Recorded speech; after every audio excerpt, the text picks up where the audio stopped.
slowly rolling into it, and off of corner number 4.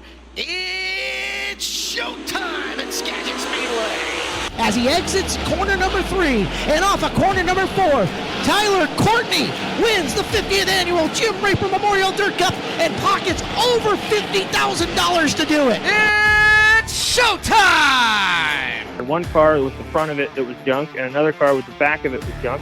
So I cut both of them in half, took the good part of one car and the good part of the other car, and welded them together. The reason why I decided to, move to Sean's number and use it was just because the memory of Sean was V8, and I just kind of lived for racing and racing with his number just to remember him by. Racing, and next thing you know, she's on the flag stand running the, doing flag, and all my quarterback. I'm like, where did you come from? You definitely have to want it. You can't just say you want it. You got to want it. You got to have that desire that drives you. I hope they just soak it all in, because you don't know when it could be over. Little crazy Martin looks over. He goes, "Are we going 100 mile an hour? I've never gone 100 mile an hour before in my life." And I said, "Martin, we've been going 100 mile an hour for the last 20 minutes. What? Sitting next to us, and I just looked at the track and I said, "This is absolutely gorgeous. This is a beautiful facility." He says, "You think so?" And I said, "It is." And he says, "My name is Jim Raper." A Skagit Speedway nightcap. But he would come down and stick his head in the cockpit just before Bob went out and say, "No pressure, just win."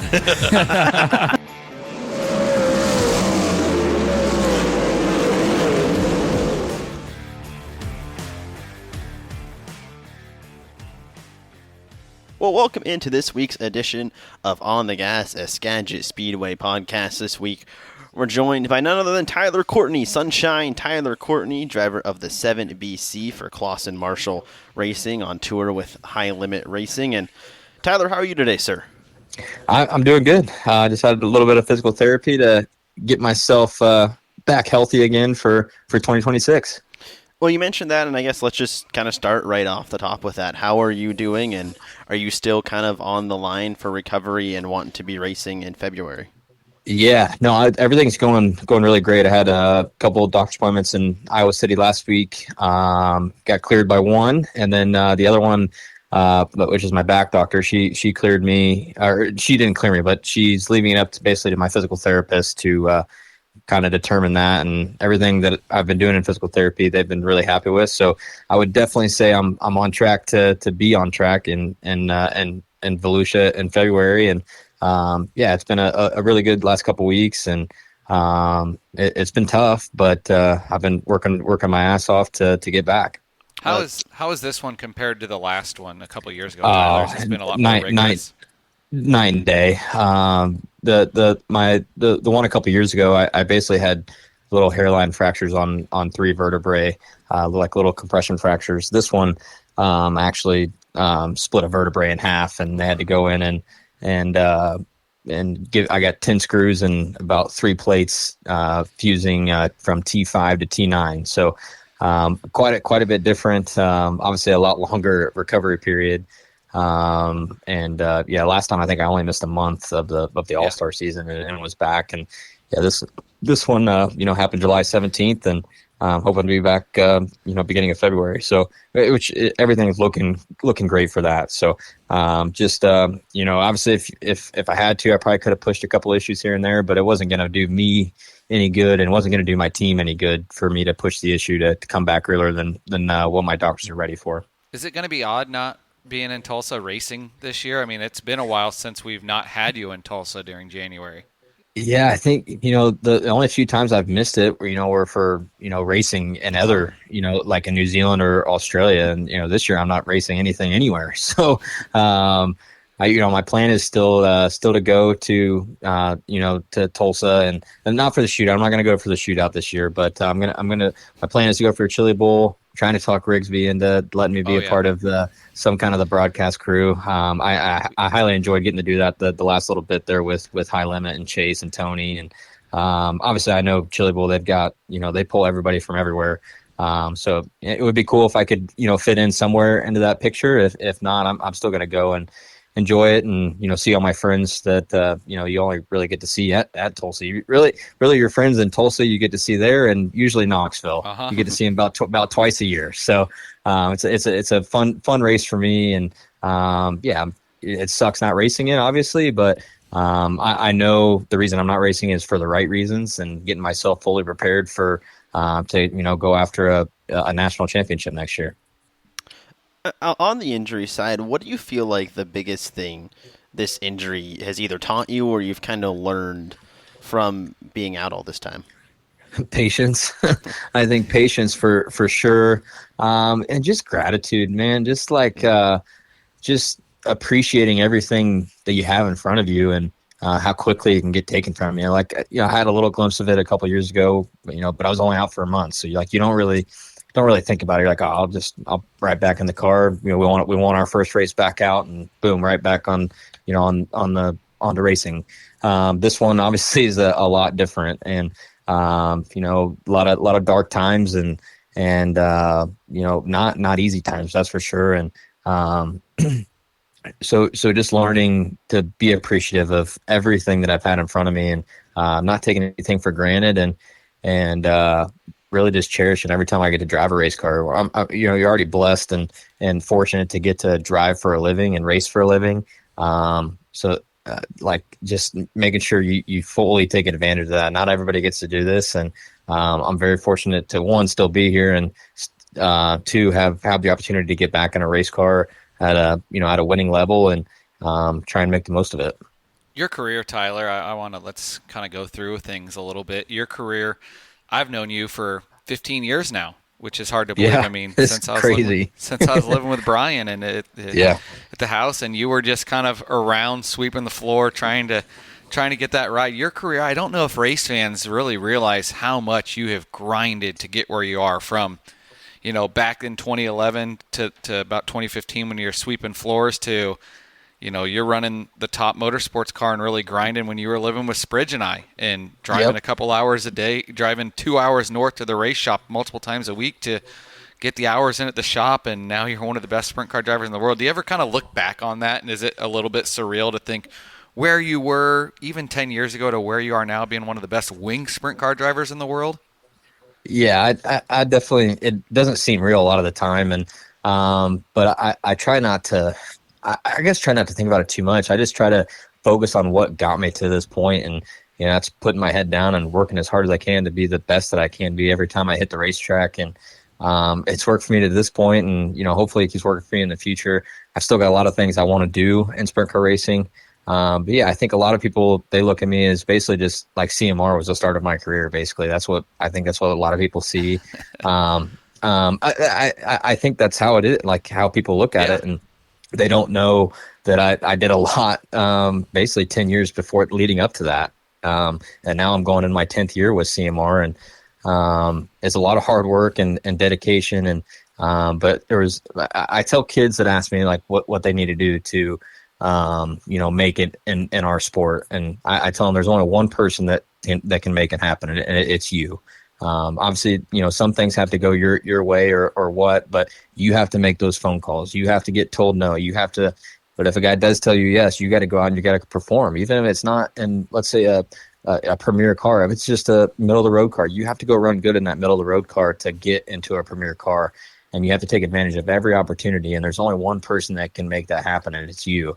And I feel like I've done a very good job of that, leading up to this. And now I've got myself in a premier car with a crew chief that I bond really well with, a team that, obviously fully believes in me. They, I'm on my second injury and haven't been fired yet. So, I've missed out on a lot of, key opportunities for us as a team. But I think that shows the support they have for me. And I think, going into our 10th year here, it shows, my dedication and my commitment to them as well. I kind of want to peel back some of the layers of that onion before you got to CMR. But first, who do you kind of credit for getting you started in racing?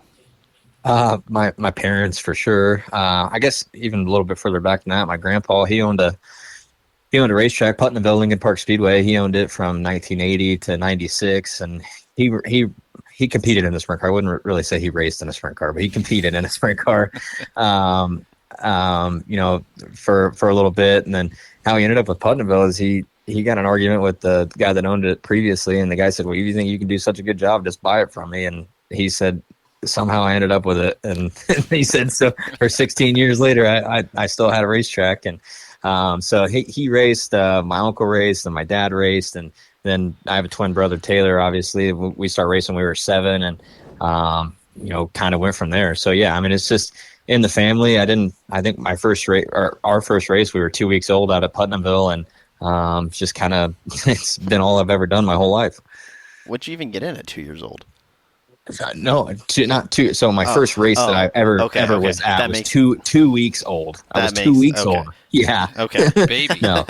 The first time I ever sat in a race car, we were 5 in our cul-de-sac. My brother couldn't get the car started. I hit a mailbox, and my dad said, I think we're going to wait a little bit. So we waited till we were 7, and then we started racing quarter minutes out at Mini-Indy. That's what I thought was 7. Okay, that makes more 7. sense. Yep. All right. Yep. When did the connection with Brian come together, with you kind of coming together with BC? And so I always knew of Brian, right? Like he raced quarter minutes and then micros and sprint cars, and he was this phenom, right? That all of us looked up to. And then 2010 came along, and I was just racing micros at Peru at Logansport, and I wanted to make the next step, but I didn't really know how to do it. So me and my dad set up a meeting with Tim, and kind of walked in and said, hey, I want to be a race car driver. And Tim, said, well, how much money do you got? And I didn't have any money. I had no money. So I took the first 2. I went 10 and 11 and just spent those 2 summers working with them, just learning how to do everything. And so the end of 2010, Chili Bowl 2011, I got to race a Chili, the midget of the Chili Bowl, and kind of all game on from there. And so 2010 is really when I would say my true connection with Brian started, and it was awesome. Like that summer of 2010 really opened my eyes to see that you could make a living in racing not being in NASCAR or IndyCar. Like I didn't understand that you could do that as a sprint car or midget driver, and do this at a high level and make enough money to make it substantial to be a job. And it was a great summer. I think we won everything. We won a championship. Like it was just an awesome summer, and something that I'll always remember and get to be a part of. And I think that summer proved to me that, all right, I don't have to go to NASCAR to make this, a dream, like complete my dream. I can be a full-time race car driver doing this at the grassroots level, and just kind of switched my mindset to that and made it happen. You said working with them, referring to Brian, and what was the other? Tim. Okay.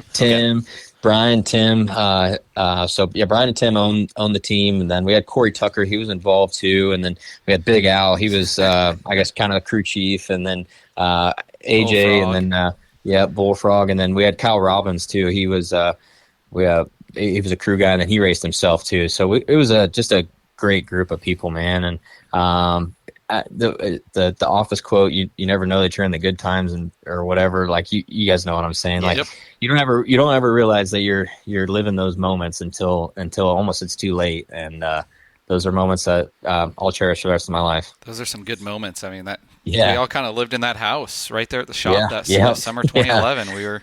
Yeah, it's crazy, man. And it's crazy that it was 15 years ago. Yeah, I lived with them summer 2011 when Tyler was working out there. I went out to Indianapolis and announced for USAC for a year. And Tyler was just around sweeping the floor trying to work his tail off. Yep, and then just started working on getting rides, and I put my own car together for the end of 2012, and then ran my own sprint car for all of 2013. And then the end of 13, I started working at Indy Race Parts with Bernie, and man, I got so many sprint car rides just sitting at the counter working for Bernie, because guys would come in like, hey, we need a driver. I'm like, I'll do it. Yeah. And so I drove anything and everything from 2014 to the end of 15. And then end of 15 is when I started with Top Motorsports, and that went from 15 to 17. And then I started full time with CMR in 2018. I always say that Indy Race Parts is the epicenter of sprint car racing. Like every It rumor, is. the rides come It's through there, the rumors, everything. Yep, Bernie, and dude, my time at Bernie's was amazing too. Like I learned so much about not only just racing, but the business side of things, and just connections and connections that I've built on those from being at Bernie's, and just having Bernie as a friend. Like he's always a guy you can call if you heard something, or you think you might have heard something. He'll either confirm it, or even if he doesn't know, he'll make it up, and it's awesome. He's just him and Betsy are two great people, and sprint car racing, especially in the state of Indiana, would not be what it is without them. They're great. Two just awesome people. That 2017-2018 period feels like kind of a pivotal time in your career, right? 2017, you ran all 3 USAC National Midget Series, contended for 2 championships. Yeah, he owes us back rent from that year too. Yeah, no money, I guess. yeah. That's what Spridge always tells me that. And I haven't seen an invoice yet, so we're working on it.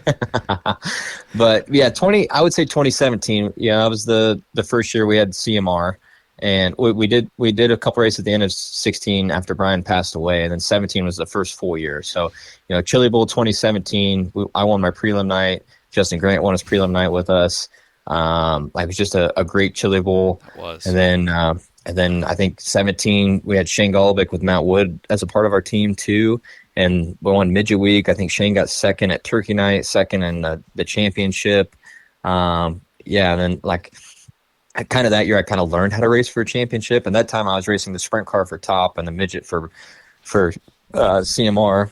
And then 18, we started the sprint car at CMR, and we won the championship that year, and then followed it up the next year with the midget championship. So yeah, I would definitely say 17 and 18 were like pivotal moments in my career where I kind of broke out of, I guess, a shell, if you want to call it that, and kind of burst onto the scene a little bit.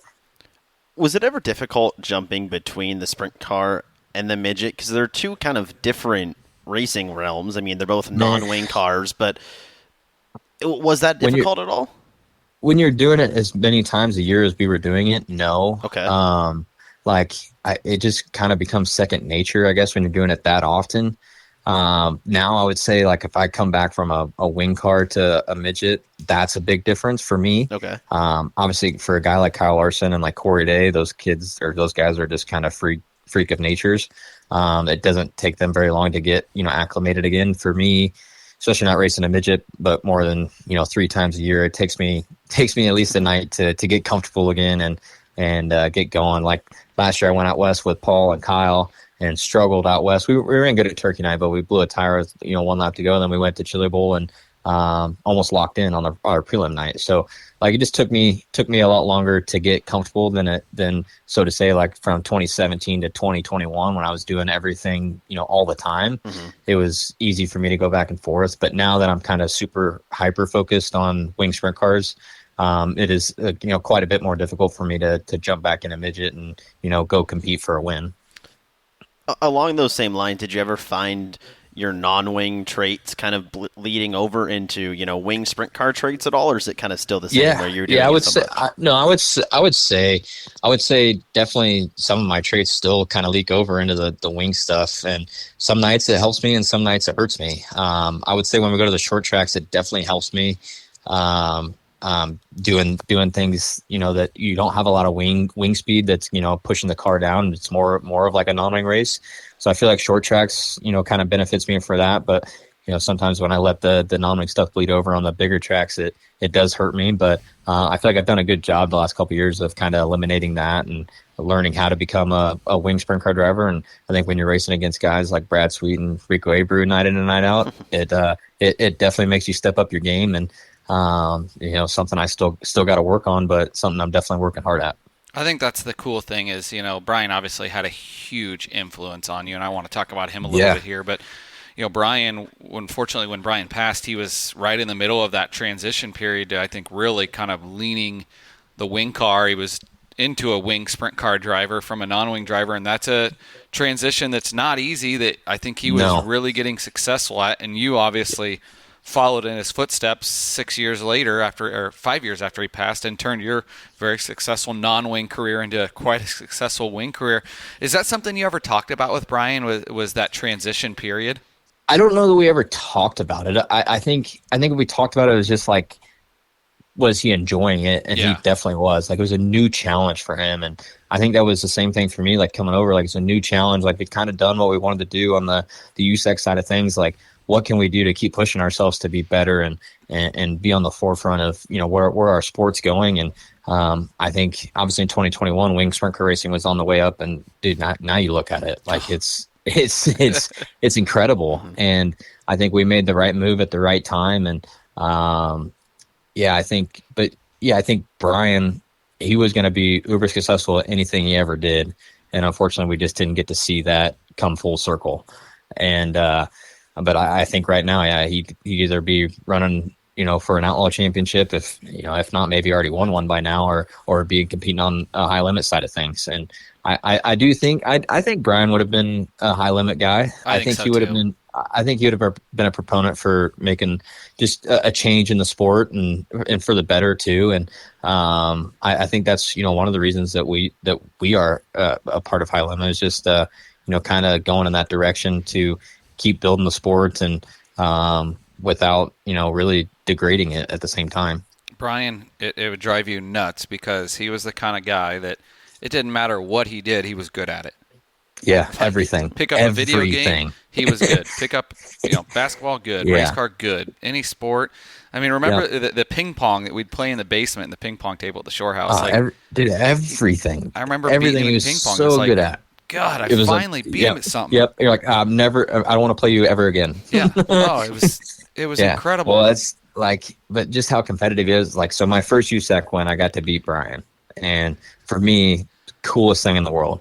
He, on the other hand, was not super happy that night, but the next day he did come up and congratulate me and all that kind of stuff. So like, it kind of sucked the night of that he wasn't super excited, but also as I got older, like, it didn't matter who beat you or what. You're just mad at the fact that you lost the race.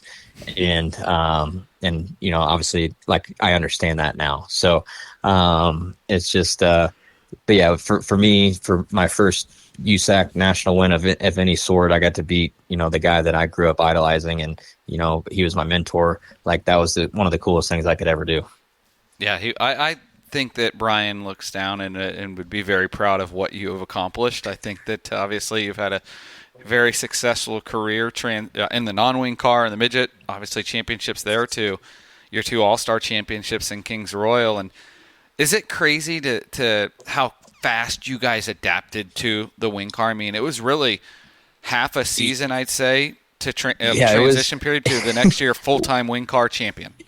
Yeah, we did not expect that at all. Like, we had our goals, but I think our goals that year were, win a race and, all that kind of stuff. Then we won that first one. And then, we kind of, changed our goals as the year went there. And then, then we took the points lead in, May or June or something like that. And right before Speed Week, I think. Yeah. Then it became like, okay, like we can do this. And it almost hurt us for the years following that, because we had such a great year there in 21 that we're like, what do we do now? Like, our first outlaw win was Kings Royal. We made the Knoxville Nationals. We won the championship. I think we won 8 all-star races that year. So like, you almost set yourself up for failure the next year. The next year we didn't come out as strong, or we came out strong, but like, then we kind of faded there in the middle of the year. Yep. Came on strong at the end, and we were able to pick up our second championship in a row. Then we were on our way to our third one, and unfortunately I got hurt. But if I had to lose a championship to anybody, I'm glad it was to Zeb and Verdine there. Like, it was. And the way that year ended was me coming back and me and Zeb battling out like the way it should be to go down to the wire of a championship. It was everything that you could dream of. That 23 season probably will go down as one of my favorite years of sprint car racing. I mean, I feel like every all-star race I was on the edge of my seat calling it, because you guys just getting after it when you got back in the car. But one thing I forgot to mention I want to talk about is when your first kind of dip into wing sprint car racing and how that went, and you got to do it with a legend, and you ended up winning. How You have any good Danny Smith stories? Yeah, from I guess that wasn't, we lost that in that was a 2013, 2014 area there. But yeah, so 2013, I ran my own sprint car for the whole season, USAC, finished like 9th in points, got rookie of the year.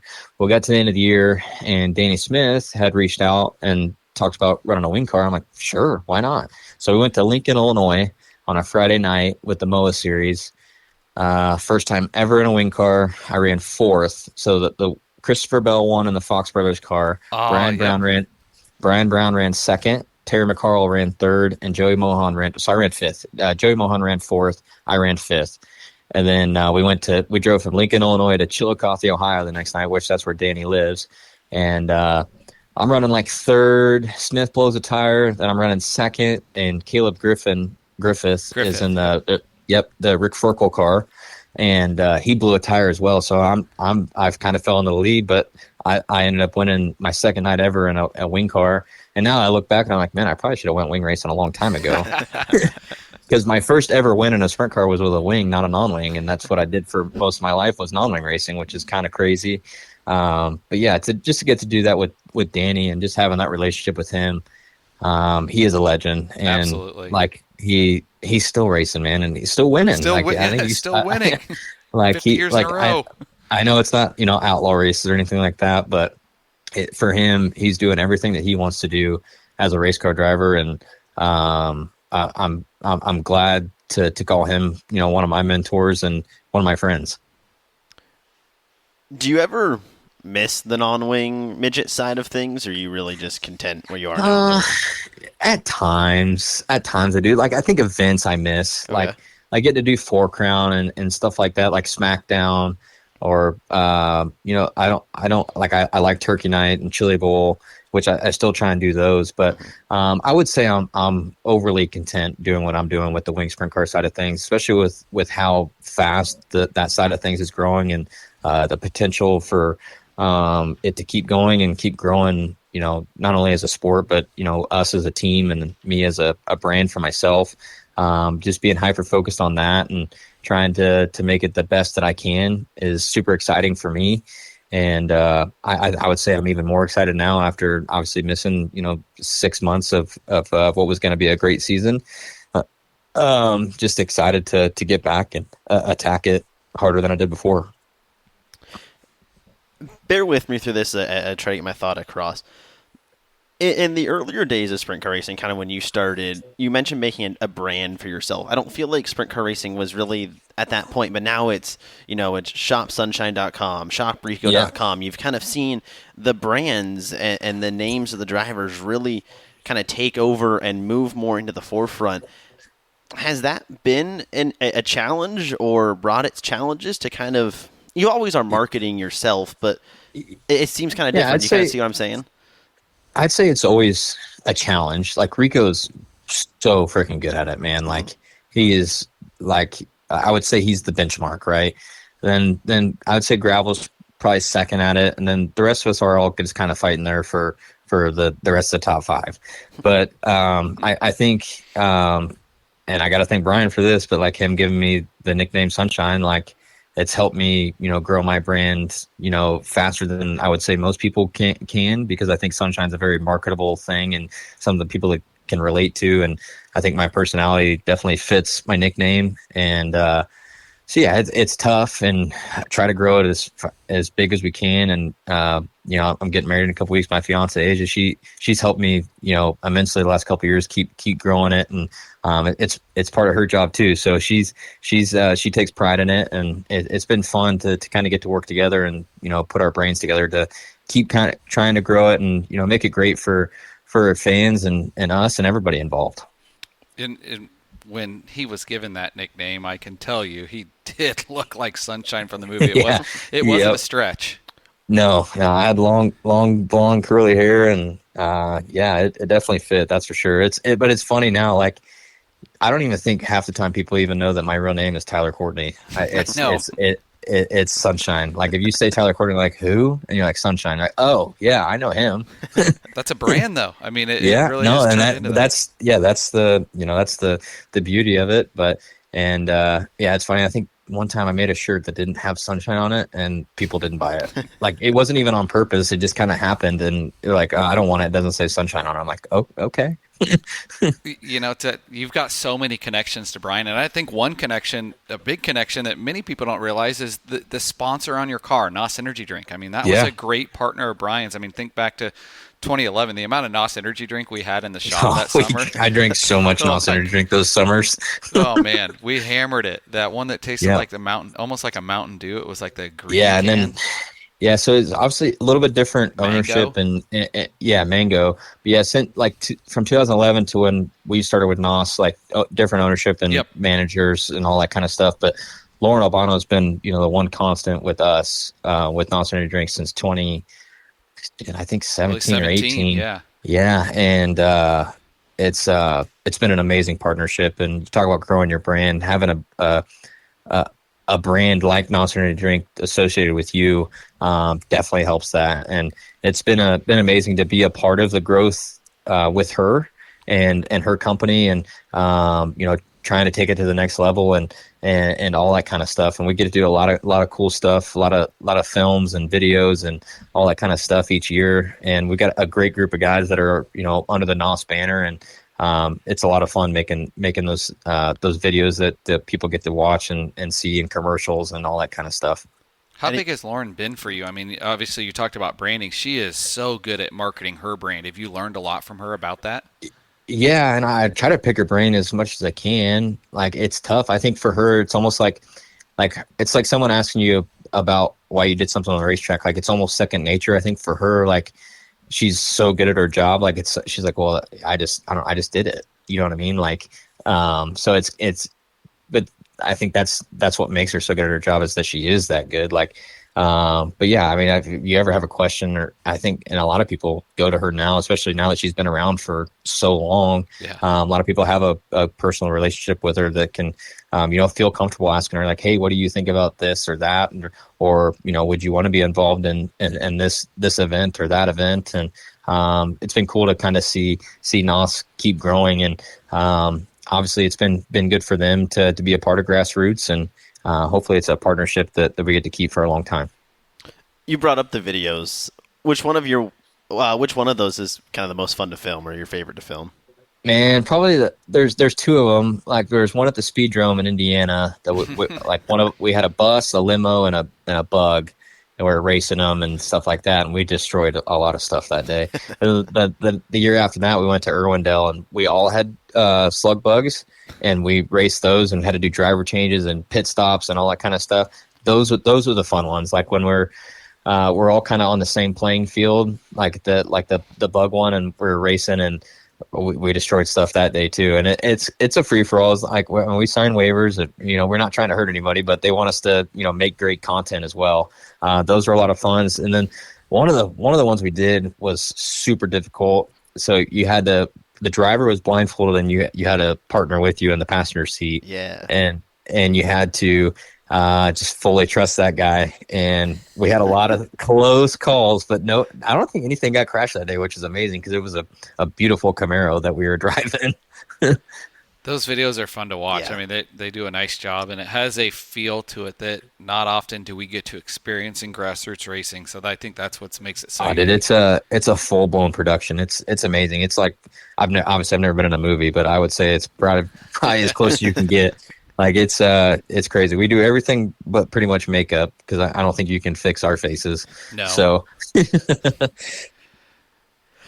2022, let's kind of look at that here at Skagit Speedway. Your first time here, and you won Dirt Cup. Your first time even kind of seeing that track was the Monday prior, and you won. What was that like, coming to Skagit for the first time back in 2022? Awesome. Like, way more fun than I've had the last couple of times I've been because our results have not been great. But yeah, that first week that I got to come up there was Paul and Kevin Kozlowski on the 57W, which is now the W car. It was awesome. Like, I'd never been out there, always heard about Dirt Cup and all that kind of stuff. And I think that was the first year Kevin owned the racetrack, right? Yep. Yeah. So like, he upped the purse, and I'm still mad at myself. I let Dominic lead the first 24 laps and missed out on some money, but I think we still took $76,000 out of there, and it was a great week and just a lot of fun. And that part of the country is so beautiful, and it's just, and I loved going out there last year, even though we sucked. Like, just seeing the progression that you guys keep making with that place is amazing. And now we have the tough decision, like, do we come to Dirt Cup or do we go to Husitz?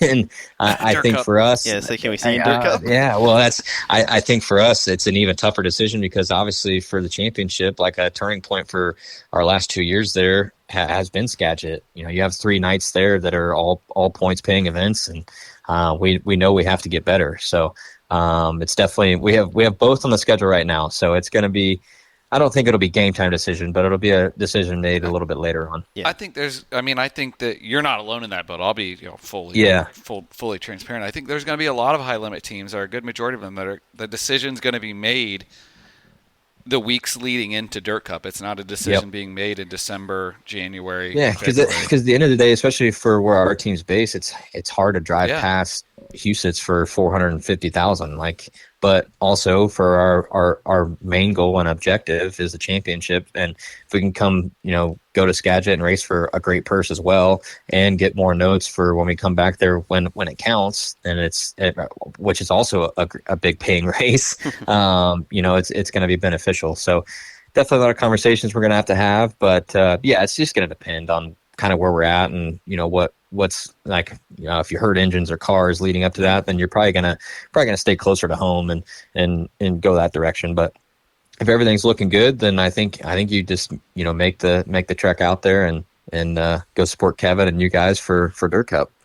Where do you feel like you need to be better at Skagit Speedway? Everything, top to bottom. Top to bottom. Like, the year I ran out there with our car, we just had a terrible trip. Like, everything was terrible. Like, we crashed, I think, every night. And so, and then we were slow, and then we went to port the next week, and we were slow there. So, I kind of had higher hopes, even though I wasn't driving, that Gio was going to be a little bit better, but we were still slow. So we just got to go there with probably just a little bit different package than what we expect, and just try to get better. Obviously, the 24 is extremely good there, and with Brad being gone, you're going to have to beat him in the 87 next year, and who knows? Like, I feel like somebody new steps up every year, and we just don't know who that is yet. Yeah, that's going to be fun. That's the thing. High limit, you guys bring such a diverse group of characters out here that it's hard to pinpoint who's going to win. I know Rico's been on his tear, but I mean, if everyone comes healthy this year, knock on wood, it's going to be a brawl. It's going to be a brawl for 3 days. And especially, and I don't know if you guys are changing your format at all, but just kind of like, if the format stays the same for Dirt Cup, it's a wild card format. So it's nutty. But that's what that event is, and I think that's what makes it special. This summer, I mean, obviously, I don't get the chance to announce too much anymore. I call a couple of races here, and I was on the call that night that you got hurt. I mean, I remember a couple days following that, you sent the pictures of the car to us in the group chat. Do you ever look at that? I mean, that crash, my heart stopped. It's gross. It is. Yeah. My heart stopped. I mean, honestly, that was scary. Yeah, it was. It wasn't pleasant. I think the best thing that happened to me is I don't remember any of it. Yeah. I think that's the best thing for me, and I think we still have the car. I think it's something that a lot of people have learned from just looking at it, like what we need to do to make it better. And like I saw the Outlaws the other day, made a rule, like those bars I have, from the hip rails up to almost the top of the frame, not the berry bars, but the ones towards the cock, like the dash. Outlaws.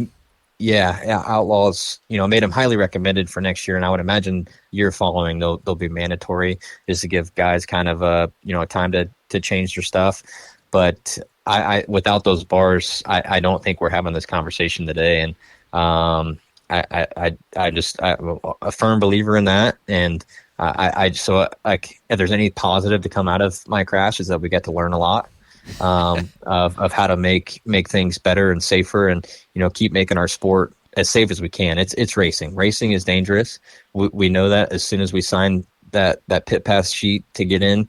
As soon as we strap in, we know the risk, and that's what makes racing so exciting, is the risk, and we just keep going from there. I would say your car, if you're looking for a safe car, I'd call the folks at Schnee Lawson and give them a call. That car is a statement to how safe of a car that they build there in Missouri. Not one weld piece of frame was cracked. Anything. Wow. Like it was all crushed, but nothing broke, nothing cracked. It was just amazing. Brian and everyone at Schnee Lawson are amazing at what they do, and I could not be more proud to be in one of their chassis, and probably for the rest of my career at this point. Yeah. Did you say you still have the car? Oh yeah, yep, yeah. It's still sitting there. It's got my seat in and everything. It's all torn apart. It's just the frame and my seat. Wow. And my seat bent. It did its job. Like Darren Pittman with Ultra Shield and Dave Sharpley with Sharp Advantage. Like all of my safety equipment did its job. I was getting hurt no matter what with how I hit. Like everybody wants to say one thing or the other. I was getting hurt no matter what with just the impact that I had and how I hit because of just the pure force of it. Yeah, I couldn't agree more. It was just a matter of how bad, and I think that this was best case scenario when you go absolutely. back and rewatch that. That was breathtaking for sure. But happy, obviously, it was you're well on the road to recovery, which is great, and we're excited to have you back here at Skagit next fall. Hopefully, I'm excited, man. I'm just excited to be in the seat of a race car again. You have to come here. I'm itching. You have to get back out here because Hager will have cards for you. I'm. You know what? That's a selling point right there. Yeah. I'll make sure Jake knows. Yeah, you give it Jake. I can get with Tim. I can say, hey. Yeah. We can hit it from all angles, and I'm sure John will push it hard too. Yeah, absolutely. No, we love coming out there, and it's definitely I think it's our first choice right now. It's just obviously going to depend on how everything leading up to that goes. Yeah, I mean, we get it. You know, I get it. I drove out here when I moved here. It's a tow. It's tough. It's tough because especially like we start in Vegas, then we come back and then we go out. Back. Yeah, like that would be our second trip there. Then we come back and then we go back out for the final swing there in August. So it's a lot of driving, but if you're determined to win a championship, you do whatever you got to do to make it happen. I know you kind of appreciate the history of the sport. Let this sink in. Back 10, 15 years ago, maybe a little bit more than that, I'd say 2000s, the Outlaws used to do 3 swings to California. 3. It's insane. Isn't that crazy? If you're a national, it's just different. It was different back then for sure. But they were running 120 nights a year too. Yeah, and now we've kind of expanded. I think both series have expanded into different markets, and to where we can kind of make a bigger schedule without having to make big swings like that where you're going coast to coast multiple times a year. I do the California and Washington, Oregon fans want us out there that many times. Yes.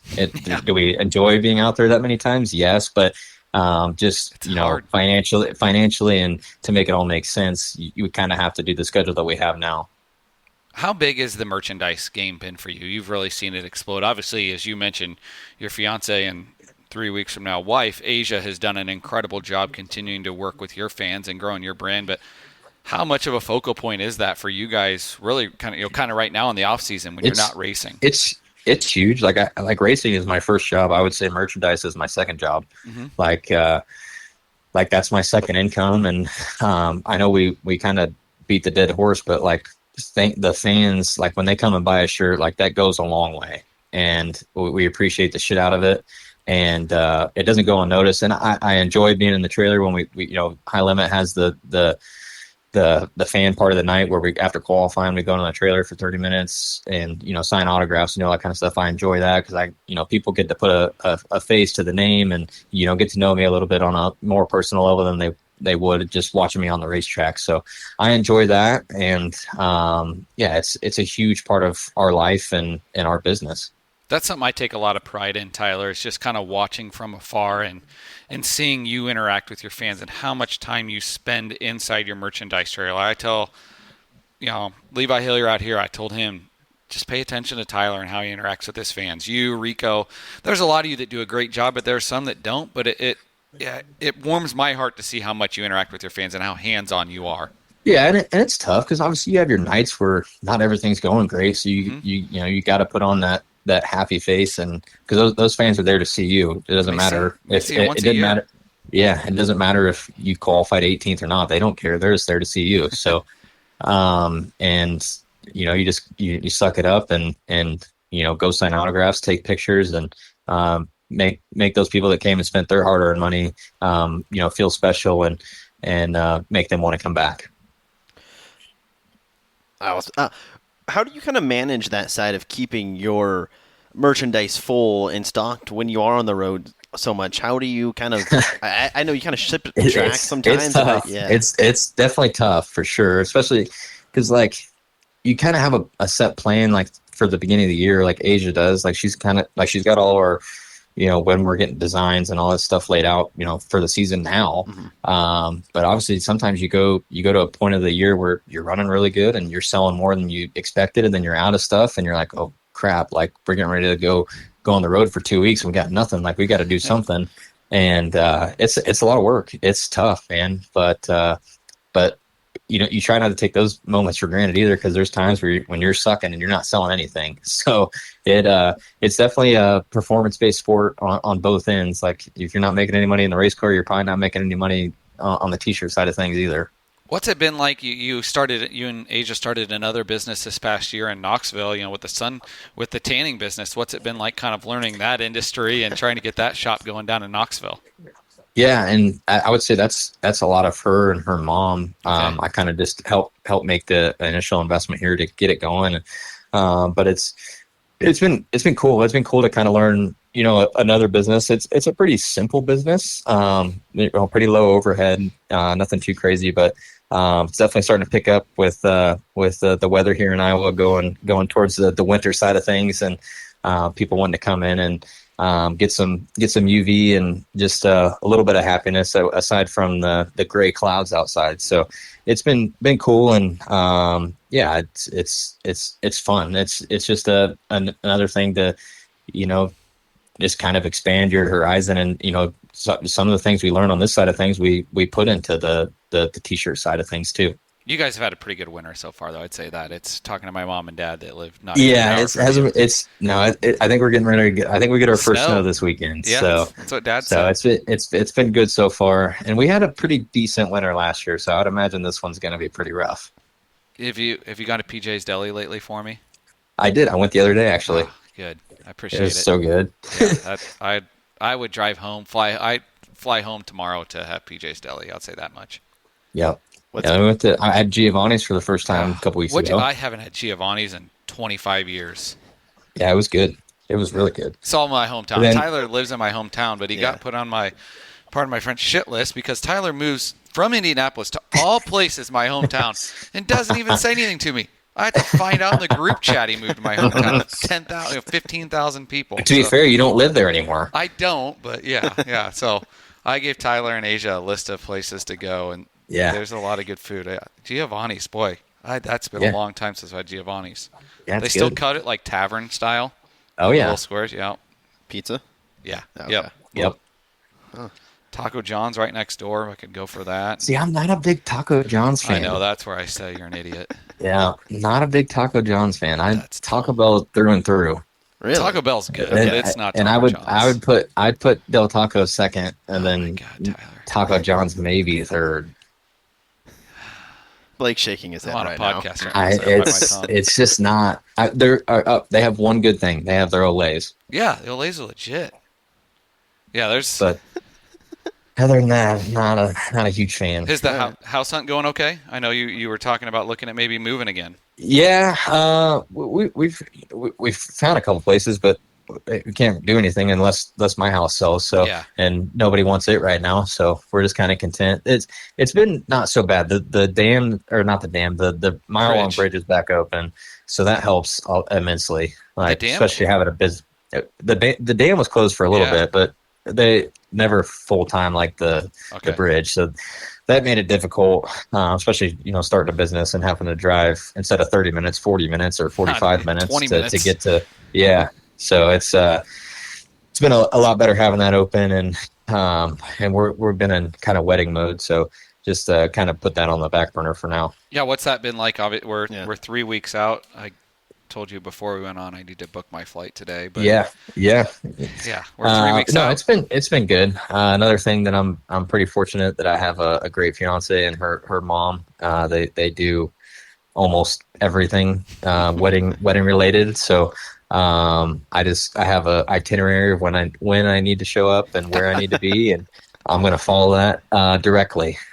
That sounds like the dream. I know that, is it December 15th off the top of my head? 13th. 13th, yeah, December 13th. 12, 13, 25. There we go. That's easy enough. Yep. Yeah, I'll get it booked today. I will do that. All right. I keep stalling. I don't even. The biggest thing is you got to book it for your Christmas too. I know. Your family Christmas. I know. I need to do that too. But yeah. Apparently, I'm doing the introductions at your wedding. So you are. Your fiance talked me into that. Yep. You get to do some announcing. Yeah, I get to shake some rust off. The dome, and then Tyler's wedding, and then there you go. Really get me ready for Shootout and Chili Bowl. Yep. Saber is getting you ready. That's going to be exciting. Another fun fact for you: he's got a twin Taylor. Okay. Tyler's Sunshine, Taylor's Moonshine. Yep. Oh. Did you know they aren't born on the same day, Erik List? Oh, was it like a midnight? Midnight. One's born 11:50, one's born 12:01. Yep. So who was born first then? My brother. So yeah, he was 11:30 on the 22nd. I was like 1:30 on the 23rd. Tyler stalled. He was late. Yep. But yep. Well, Tyler, we're glad that you're well on the road to recovery, and hopefully we'll see you back in a race car here in a couple of months down in Florida. Yeah, I'm excited. We'll hopefully see you twice thanks for having. Yeah, that's it's definitely on the schedule. Yep. It's not cemented yet, but it's on the schedule. Pencil. That's all that counts. And hopefully, I'll work on Rigsby. We'd love to have you. I'm sure. I think I can speak for all of us as part of the Chili Bowl broadcast. Yeah, I would love to do it. I think I can add to it, and I just enjoy doing it. I've enjoyed seeing that side of the sport too, and it would make my trip worth it as well. You did good. Well, we'll see you, Tyler, in 3 weeks at your wedding, then a couple weeks later in Tulsa. Yeah, thank you guys. Appreciate it. Yeah, thanks for joining, Tyler. We'll talk to you later. Take care.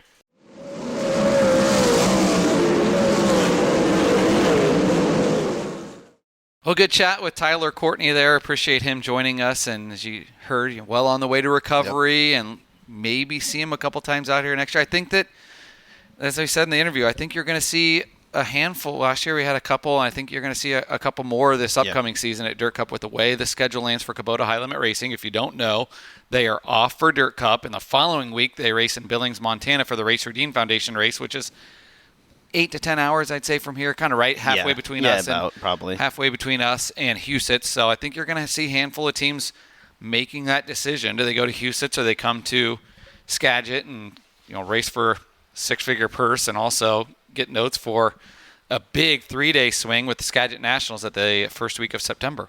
It was interesting to hear Tyler talk about, Skagit Nationals come late in their year when the points are really kind of getting down to that nitty-gritty, and you always kind of thought about it, but I just really didn't put a lot of thought into, well, you're right, a good swing or vice versa, a bad swing, and the Skagit Nationals really could do a lot for points. 3 nights of racing for a schedule that is 60 races. I mean, you think that's 5% of their schedule. Doesn't sound like a ton, but 5% of their schedule at a key moment in time when they're really, down the stretch, per se, to the championship with a lot of money on the line. And now they've introduced that charter system, and it's kind of a rolling 2 years.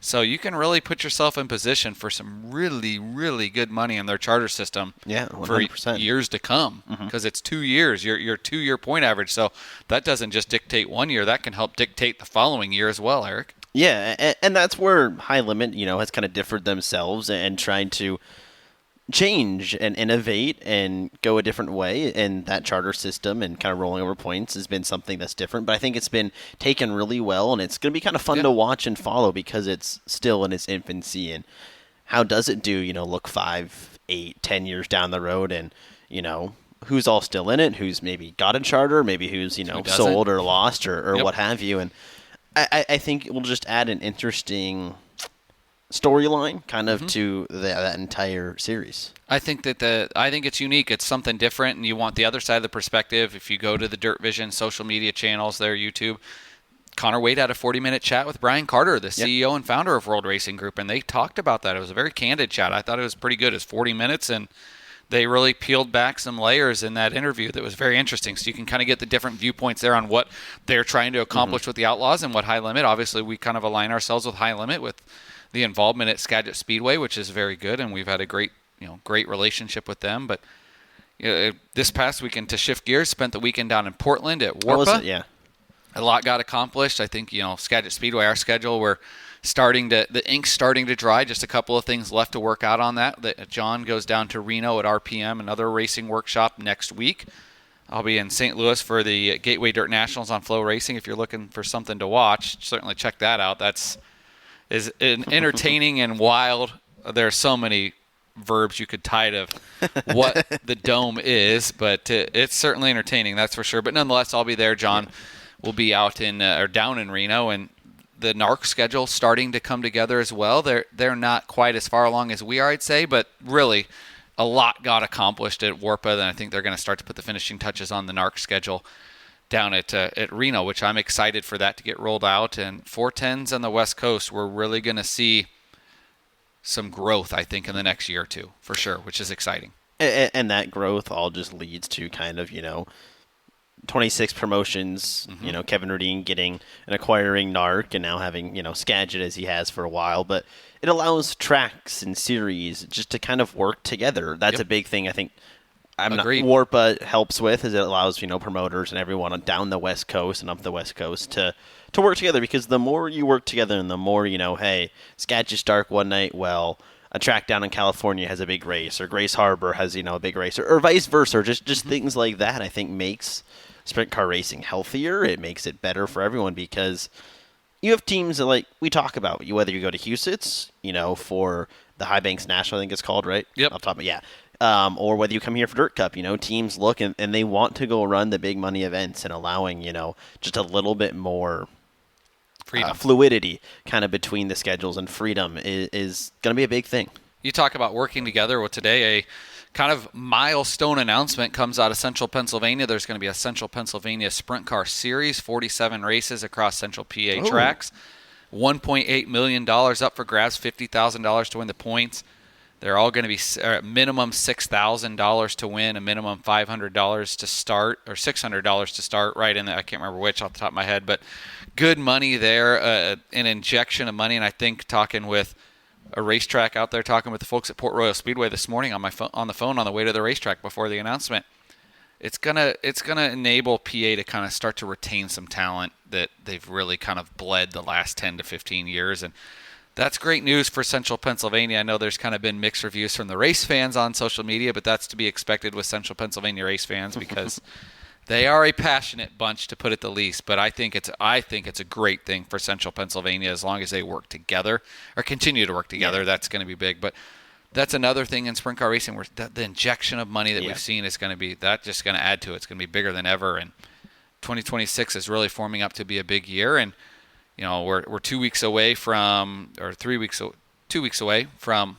PRI, and that's when you're going to start to see a lot of dominoes fall. I mean, Sheldon's announcement, I'm still blown away, hasn't been announced yet as to what team he's racing for. I think Sheldon going to KCP Racing might be the worst kept secret in sprint car racing, but that's all signs pointing to him being in the KCP 18. And then the Outlaws dropped some nuggets on their schedule, not their full schedule, but the Buckeye Brawl is on there for multiple days. That's Sheldon's race. The race is next year, so I mean, you can connect the dots there. Pretty safe to assume you're going to see Sheldon back on the Outlaw Tour, but there's still several big diamonds out there, per se, on who goes where, who's in what ride. And I think, Eric, in the next couple of weeks, I know I've been saying that for a month now. But but it's true. PRI is kind of really where we see these announcements come, and I think it's going to come there. And then, we're a month away from Chili Bowl at that point, and then after Chili Bowl, we're 3 weeks away from Florida kicking off, and we're really in high gear again. Any big diamonds you're particularly keeping your eye on, or you just? I'm interested to see which way does JJR go, because there's rumors about that. I would say I'm leaning more towards them staying with the Outlaws. Yeah, that'd be kind of my. That would be a big pull if High Limit could get them across the border, which we'll see. I mean, High Limit's got their swing down in Australia coming up at the end of December too. I forgot about. So that'll be fun to watch. But there's a couple of rides out there still left to be announced, and Johnny Gibson said the other day he expects 3 rookies on the Outlaw Trail next year. We've got one with Torgerson. I figure out the other 2. My guess is Emerson Axum. Yeah, okay. And then I know Danny Sams is on the fence on if he stays high limit or if he goes to the Outlaws. If Johnny thinks there's 3, I got to think that he's thinking Danny switches over. Okay. Danny had an impressive rookie year. He was a guy that came out to Dirt Cup. Yeah. So really, really nice young man. The hard family operation. And all other news that came out of the Midwest this year, Carson McCarl going to go in the Troy and Tammy Renfro-owned 2KS that is a staple at Knoxville Raceway. His older brother Austin won the track championship in 2018 at Knoxville in that car. Yeah. Ian Madsen got back in that car this year and ran it and finished out the year in that car. Ian's back over in Australia. He said he plans to be in a race car in 2026. So Ian's a big free agent out there. We'll see where he lands. But the 2KS has had a lot of drivers in it, but a lot of them have found success. And can I get on my soapbox here? Go for it. So one thing that drives me crazy. All right, everyone seems to hate on since we're talking 2KS, we'll stay 2KS. Everyone seems to hate on that car being a revolving door of drivers. We need rides in sprint car racing 100%. fans. Quit burning our bridges. Like, if they change drivers, so be it. That's their own prerogative. Like, we should just be happy that we have a car. Troy and Tammy Renfro continue to put race car drivers in that car and give drivers a good opportunity. And aren't just saying, hey, I need you to bring $250,000 to drive my race car. They're putting drivers in their car and giving an opportunity. Let's be thankful that we've got an owner, regardless of if they have Erik List in the car for 2 races and me for 2 races, and they change a driver every 2 races. Who cares? They're giving guys a ride, and it's a quality ride that's capable of winning. Yeah. So I just wish sometimes sprint car fans would maybe choose their words a little bit wiser, and, they continue to go after them. At some point, it comes to a head and they may just screw this. We're done. We're sell our car, sell the trailer, sell the motors, and $500,000 back in our bank account and ride off into the sunset. Yeah. But let's be thankful that we've got people that are willing to put people in a car regardless of how many races it is, right? Especially in a time where cars are still, we're getting more and more cars, but it's definitely more expensive. I mean, you look at motors, north of $70,000. It made me think of when we chatted with Bob and Lori Scott. I mean, yeah. You can go back and listen to that episode, but they had talked, if they wish they still had their 410 stuff, but once you get out of it, it's hard to get back in because it's just a financial burden. And it's time. Just, it's very, If you say, call up Kistler, call up Ryder and say you want a new 410. Yeah. You'll have one for next season, and next season's not 2026. No. I'm talking 2027. I mean, the lead time on these motors is significant right now, and that's not on the builders. They're a lot of times they're waiting for parts. So and they've got a lot of orders too. Like, they do. You want a motor, Blake wants a motor, Tyler wants blah blah blah blah blah blah blah, and it There's all. a list. Yeah. So let's be thankful that we have car owners out there that are quality rides, putting drivers in there, and maybe I know that this won't go far, but that's me on my soapbox for. Hey. I looked to the Buffalo Wild Wings ride in the 82 back in the day, probably a little bit before your time, but they were very similar. They had a litany of drivers go through that car for 4 or 5 seasons, and a lot of drivers won races in that car. You look at the outlaw races, Roger Crockett won an outlaw race in that car. Dusty Zomer won an outlaw race in that car. Brian Clauson qualified for the A-Main at the Knoxville Nationals in that car. Kevin Thomas Jr. won sprint car races in that car. Sammy Swindell won in that car. Justin Henderson won in that car. They put a lot of drivers in that car and got a lot of flack from race fans, but every driver they put in the car won. Yeah. And they got to the point where the LaHaye family just said, we're done, and closed up shop. That was a good ride. Yeah, it was. So I feel maybe vaguely remember what year was that would. That would have been mid 2010s. Okay, I can vaguely. I want to say they probably closed 18-ish, right in that neck of the woods, 2018. But nonetheless, quality ride that. Yeah. Let's not run car owners off. It's so interesting to me to look back and just kind of follow a lineage of who's been in a car, because CMR, I don't know, I stumbled onto their page and just looking at their alum, I didn't know Donnie Schatz had been in a car at one. Well, Donnie drove a midget. But still looking, I guess. Chili Bowl. He drove the Chili Bowl. So their lineage is long because of the Chili Bowl, and they got out of midget racing. But, that kind of evolved. That CMR kind of evolved from Matt Wood Racing. Yeah. that Brian was driving for, and then Joey Saldana got in the car, and it kind of evolved out of that whole realm. Jack Hodenshield, and then Stenhouse, Matt, and then CMR that split, and it was a lot of good drivers. And then Tyler, obviously, is kind of at CMR been the lone full-time driver per se at Clauson Marshall, but Stenhouse Juniors had some drivers, and they were kind of together. And it was Ricky's still close. It's just they got their own teams, but the midget-wise, I mean, CMR has been competitive in everything they've been in. Tyler won a USAC midget championship and a USAC sprint car championship for them. And he was dominant in those cars. He was. He was really good. Chili Bowl, they rolled him out, and they were competitive every year in the Chili Bowl until they stopped doing that. But, also another bomb we're waiting to drop on is Giovanni Scelzi. Yeah. All signs pointing to him with Spire and CMR, kind of going to a two-car team, but sounds like the 77 is going to be the number, which is a Spire number. Yep. Carson Osvar. Yep. And sounds like going to be based out of Charlotte, not out of Indy, is what I'm hearing. Interesting. But still CMR tie, so I don't know how that relationship's going to go, if it's just flat-out Spire. But nonetheless, it sounds like Erik Prutzman going to be the crew chief on that car, which will be Gio and Erik. I'll put my money on it. They're going to win some races. Erik's very talented crew chief. I mean, his Brad Sweet's Outlaw titles, Erik Prutzman was the crew chief. He backed off the road last year, went back on it for a minute, then pulled back away and kind of did some consultant work. But Erik's very talented. He was at TSR when I was at the All-Stars, and we worked at the All-Stars office was at TSR. So, saw Erik a lot. He was on the 15 with Donnie Schatz for a long time as a car chief, won a lot of races under Rick Warner. So that could be interesting. I think Gio's very, very talented. I do too. Just needs the right situation. Situation, and he'll win a lot of races and contend for championships. And I think High Limit with the addition of that car, that's another title contend. That's 100%. A title contending car.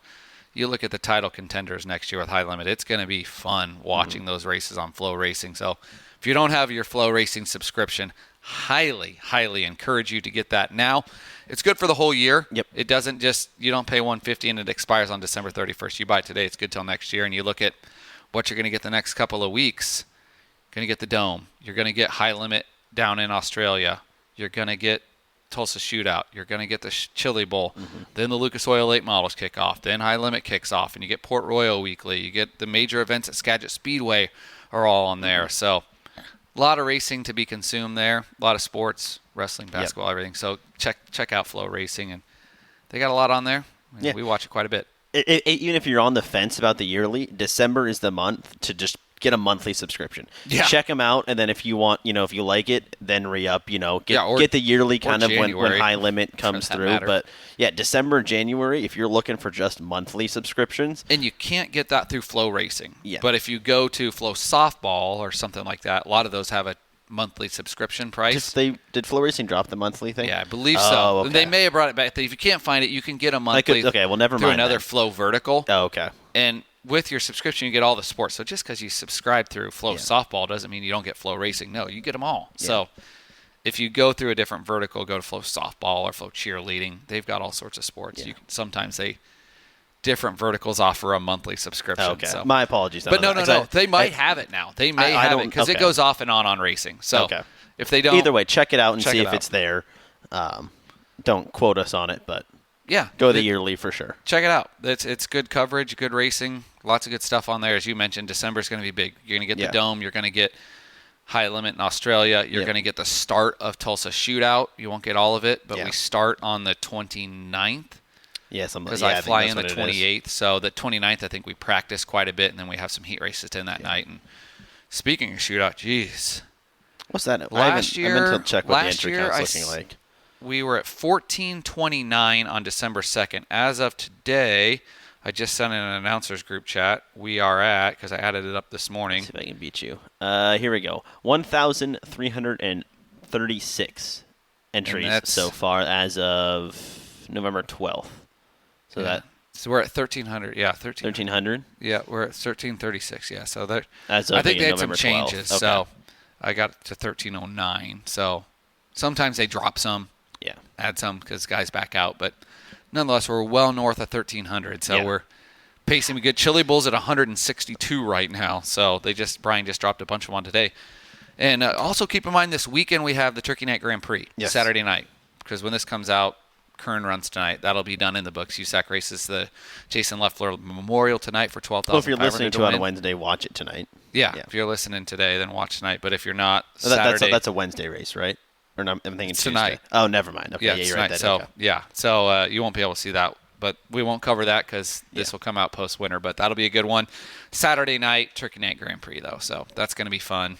I love that race. Ventura's fun, really, really fun to watch. So USAC Midgets wrap up their schedule, and then next weekend we have the Dome. So hope everyone has a good Thanksgiving, Eric.